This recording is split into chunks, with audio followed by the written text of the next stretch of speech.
आप सबको जय मसीह की गुड मॉर्निंग। मैं शालुम आज के एक नए दिन में आप में से हर एक का स्वागत करता हूं। मैं आपको बताना चाहता हूं कि जो हमारी वेबसाइट का लिंक है वो हमने डिस्क्रिप्शन में दे रखा है। तो जो हमारी नई मैगजीन है, अगर आप चाहते हैं कि वो मैगजीन आपको मिले या आप उसको सब्सक्राइब करना चाहते हैं तो उसकी डिटेल्स हमारी वेबसाइट में आपको मिल जाएंगी। उसी के साथ साथ अगर अभी तक आपको न्यू ईयर कैलेंडर नहीं मिला है तो आप हमें अपना एड्रेस हमारी ईमेल आईडी पे भेज दीजिए ताकि वो कैलेंडर हम आपके घर तक पहुंचा सकें। आइए हम लोग आगे बढ़ेंगे। परमेश्वर के वचन में से हम लोग एक पद पढ़ेंगे। Psalms 139, 17 and 18. How precious are your thoughts about me, O God, and when I wake up, you are still with me. परमेश्वर का धन्यवाद देते हैं इस वचन के लिए।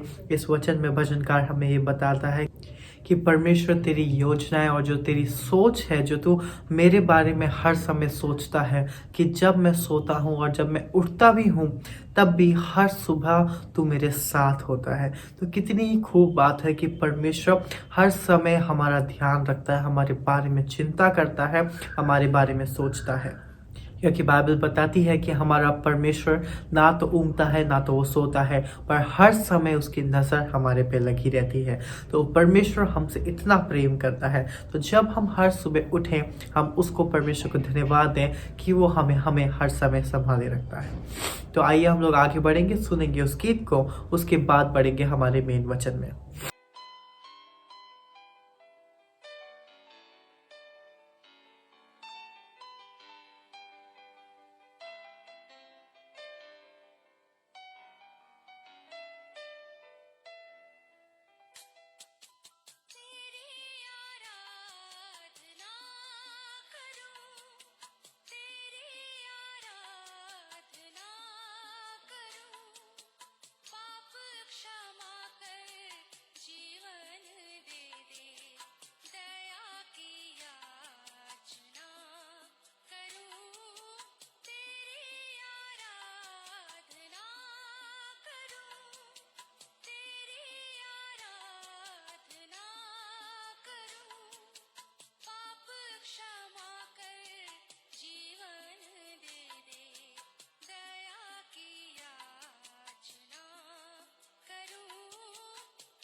हम प्रभु परमेश्वर को धन्यवाद देते हैं कि हमारा प्रभु महान प्रभु है और आज की सुंदर सुबह उसने हमें दी है।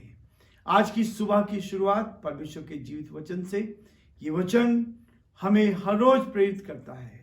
ये वचन हमारे हृदय में बोया जाता है और जब हृदय में बोया जाता है तो हृदय को साफ करता है, पवित्र करता है, ताकि हम उसकी महिमा करें। आज के इस डिवोशन के लिए हम प्रभु परमेश्वर से प्रार्थना करें, आशीष मांगे, ताकि आज का ये डिवोशन हम सब के लिए उत्तम से उत्तम आशीष लेकर आए, ताकि जो कमियां हमारे जीवन में है उनको ये वचन दूर कर सके। छोटी सी कमी, छोटी छोटी लोमड़ियां उस बड़े बगीचे को बर्बाद कर देती है। हम प्रार्थना करें, प्रभु से सामर्थ मांगे, ताकि कमजोरियां हमारे जीवन से दूर हो जाए और हम और अधिक परमेश्वर को भा सके। मित्रों, हमारा जो काम है हमारा जो गोल है वो गोल है इस बात का हम स्वर्ग की ओर जाएं, स्वर्ग में जाएं, प्रार्थना करेंगे। प्रेमी और दयावान परमेश्वर, हम आपके हृदय से आभारी हैं रात्रि के मीठे विश्राम के लिए प्रभु जी, आपकी बड़ी सुरक्षा के लिए, आपकी बड़ी सहायता के लिए, और आज इस सुंदर दिन के लिए हम आपको धन्यवाद, आपकी स्तुति करते हैं। हमारा हृदय आपके प्रति धन्यवाद से भरा है प्रभु। रात्रि में मीठा विश्राम दिया और आज की सुंदर सुबह दी, हम इसके लिए आपकी स्तुति करते हैं, आपकी प्रशंसा करते हैं, आपके नाम को हम सराहते हैं, क्योंकि आप इसके योग्य परमेश्वर हैं। आज हम अपने आप को आपके हाथों में समर्पित करते हैं प्रभु। अपने प्राण, आत्मा, देह को प्रभु हम आपके चरणों में लाते हैं। हम प्रार्थना करते हैं पिता परमेश्वर, अपनी महिमा को प्रकट होने दे, अपनी इच्छा को पूर्ण होने दे, अपनी मर्जी को पूर्ण होने दे, ताकि हमारे जीवन से आपको महिमा मिले। हमारे सारे भाई बहनों पर यीशु के नाम से हम आशीष को मांग लेते हैं प्रभु। एक एक जन को हम आपके चरणों में लाते हैं और प्रार्थना करते हैं हर एक पर आपकी आशीष बनी रहे, ताकि हर जन आप में सुरक्षित रहकर आपकी महिमा करे। हमारे प्रदेश के उन सारे सेवकों के लिए प्रार्थना करते हैं, आपके दासों के लिए प्रार्थना करते हैं, उन पर उत्तम आशीष दे, अपनी महिमा के लिए इस्तेमाल कर, ताकि प्रभु जी वो आपकी महिमा के लिए इस्तेमाल होकर बहुतों के लिए आशीष का कारण बन सके और बहुत सी आत्माओं को प्रभु जी उस नरक की आग से खींच कर निकाल सके, उनको बचा सके। प्रभु जी ऐसी सामर्थ आप दे प्रभु। इस जयपुर शहर पर आपके अनुग्रह की दृष्टि चाहते हैं, हमारे इस पूरे प्रदेश पर आपके अनुग्रह की दृष्टि चाहते हैं प्रभु जी। हमारे प्रदेश के मुख्यमंत्री पर आपके अनुग्रह की दृष्टि चाहते हैं प्रभु। हमारे देश पर, एक एक राज्य पर आपके अनुग्रह की दृष्टि चाहते हैं। हमारे देश के प्रधानमंत्री पर आपकी अनुग्रह की दृष्टि चाहते हैं प्रभु। हर एक को अपने हाथों में ले, ताकि हम आगे बढ़े और आपकी महिमा कर सके। सारी महिमा आपको देते हुए इस प्रार्थना को अपने प्रभु, अपने धारणकर्ता यीशु नासरी के नाम से मांगते हैं, आमीन। आज की सुबह एक और नए विषय को लेकर, जो वास्तव में हमें बहुत साधारण लगता है, लोग बहुत साधारण रीति से इस चीज को मानते हैं, लेकिन प्रभु का वचन कहता है हंसी और ठट्टा उड़ाना। हम किसी का भी की हंसी उड़ाते हैं या किसी का ठट्टा या मजाक उड़ाते हैं।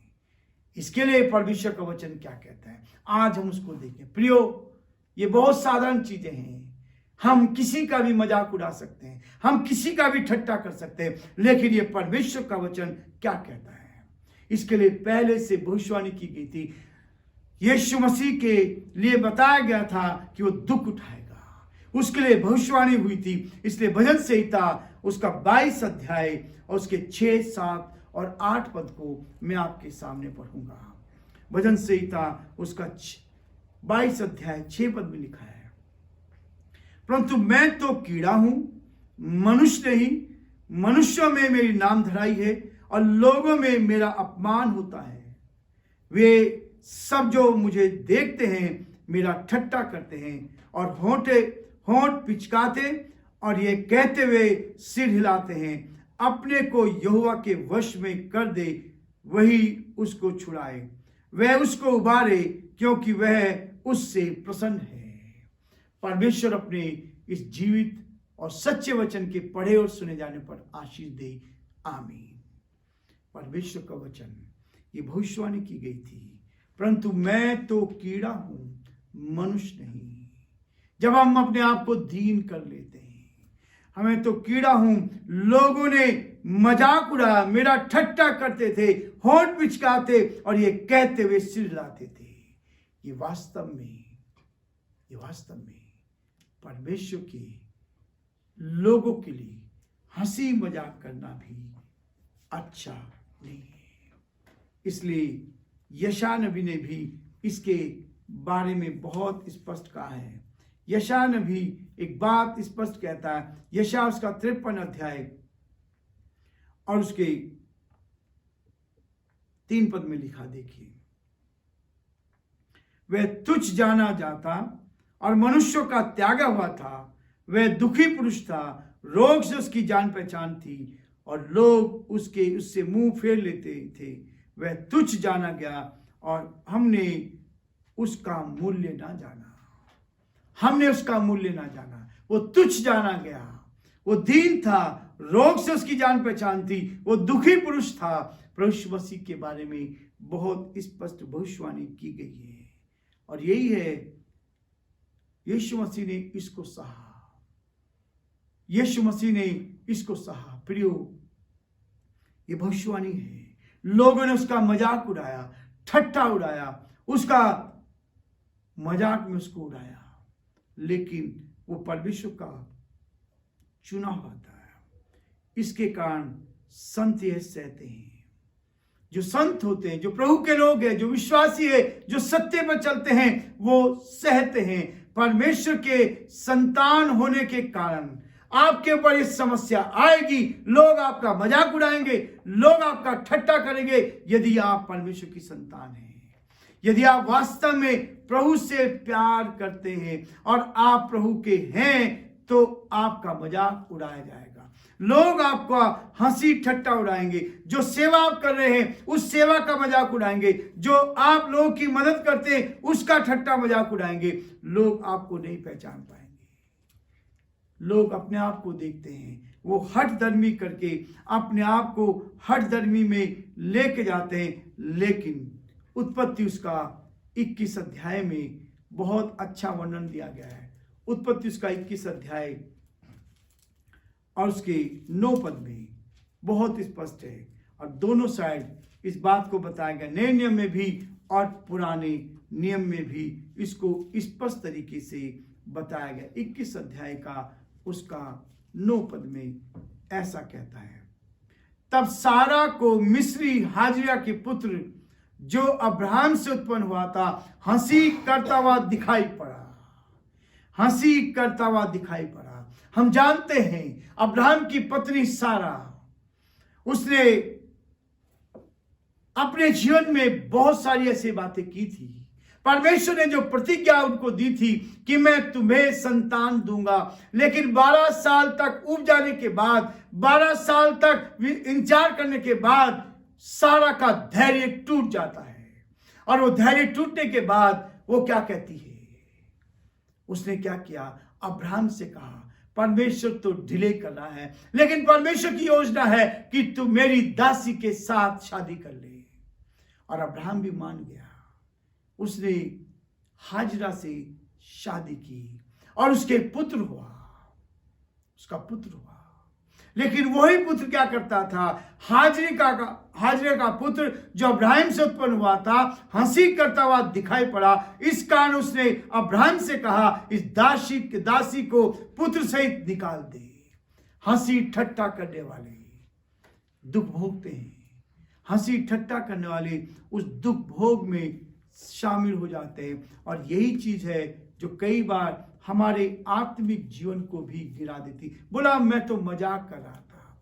कई बार झूठ भी मजाक में हम कर जाते हैं, लेकिन ये मजाक भी बहुत खतरनाक है। मैंने अपने जीवन में देखा, कई बार मजाक में झूठ बोल जाते हैं। मजाक में भी झूठ बोलते, गलती उसको। गलेशियन चैप्टर 4 उसका 29 पद, 4 अध्याय का 29 पद में कहता है, परंतु पवित्र शास्त्र क्या कहता है? दासी और उसके पुत्र को निकाल दे, क्योंकि दासी का पुत्र स्वतंत्र स्त्री के पुत्र के साथ उत्तराधिकारी नहीं होगा। दासी का पुत्र उत्तराधिकारी के साथ शामिल नहीं होगा। इसलिए हे भाइयों, हम दासी के नहीं परंतु स्वतंत्र स्त्री की संतान हैं। परमेश्वर की प्रतिज्ञा की हुई संतान है। इसलिए हम हंसी ठट्ठा नहीं कर सकते। हम हंसी ठट्ठा में किसी का मजाक नहीं उड़ा सकते हैं। इस बात को परमेश्वर का वचन कहता है। अपनी निष्कपटता के कारण ये होता है। लोग इस बात को करते हैं, निष्कपटता जीवन में रखते हैं, कड़वाहट जीवन में रखते हैं, और इसलिए ये चीजें सामने आती है। हम एक दूसरे का मजाक उड़ाते हैं, हम एक दूसरे का ठट्ठा उड़ाते हैं। अय्यूब उसका 12वां अध्याय और उसके 4 पद को देखेंगे।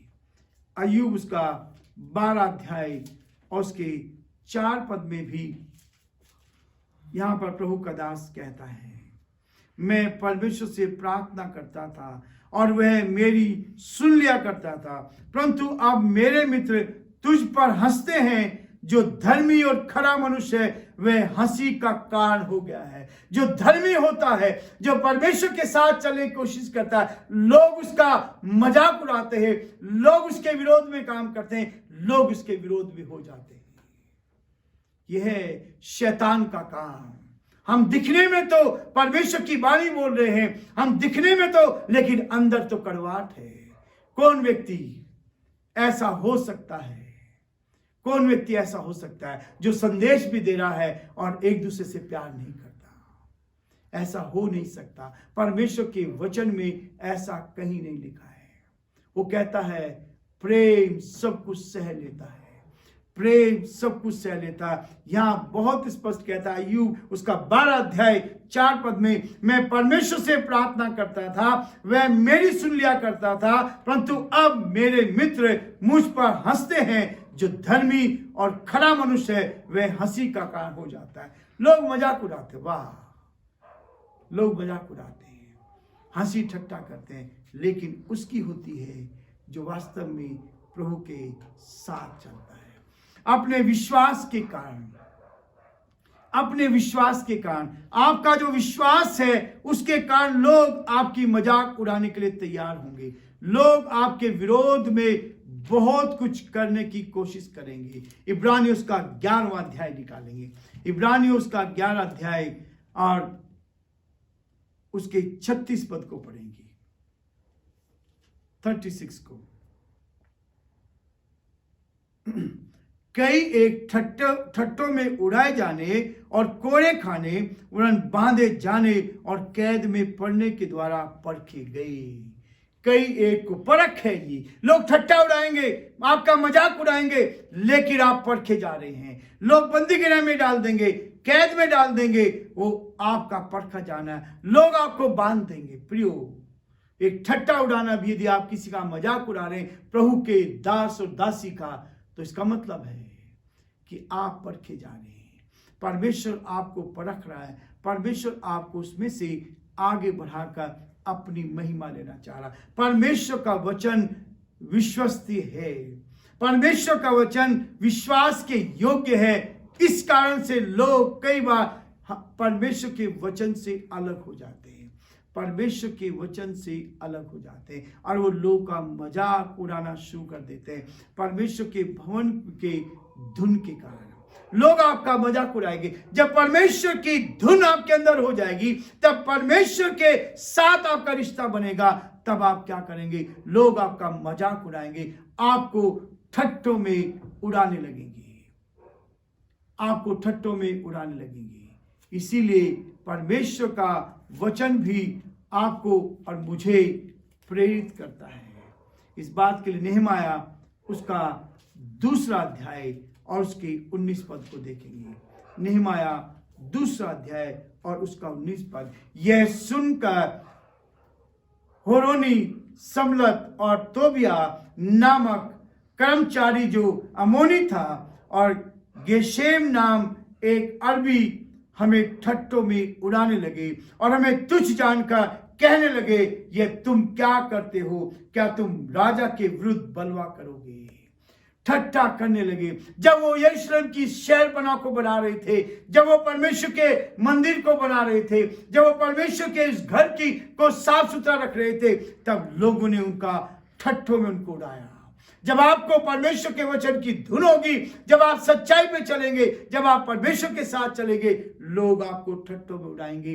प्रियो, वो आपकी परख होगी, यह आपकी परख के लिए होगा। परीक्षाओं में जाना पड़ेगा, समस्याओं में जाना पड़ेगा। परमेश्वर हमारी मदद करे ताकि ये हंसी और ठट्टा हम प्रभु के लोगों का या किसी का ना उड़ाएं। परमेश्वर चाहता है हम सादगी का जीवन जिए। परमेश्वर चाहता है हम ऐसा जीवन जिए जो परमेश्वर को भाए। परमेश्वर आप सबको बहुत आशीष दे। नया वर्ष बहुत जल्दी आने वाला है। ये नया वर्ष आपके लिए उत्तम आशीषों का वर्ष बनकर परमेश्वर की महिमा आपके द्वारा हो सके। परमेश्वर हम सबको आशीष दे और प्रभु का हाथ आप सब पर सदा तक बना रहे। आमीन। Thank you so much. अभी तक आप लोग हमारे साथ बने रहे। परमेश्वर का हाथ और आशीष आपके साथ बनी रहे। और अगर आपको हमारी मॉर्निंग डिवोशन पसंद आ रहा है तो आप हमें कमेंट सेक्शन में बता सकते हैं। Have a nice day. God bless you all.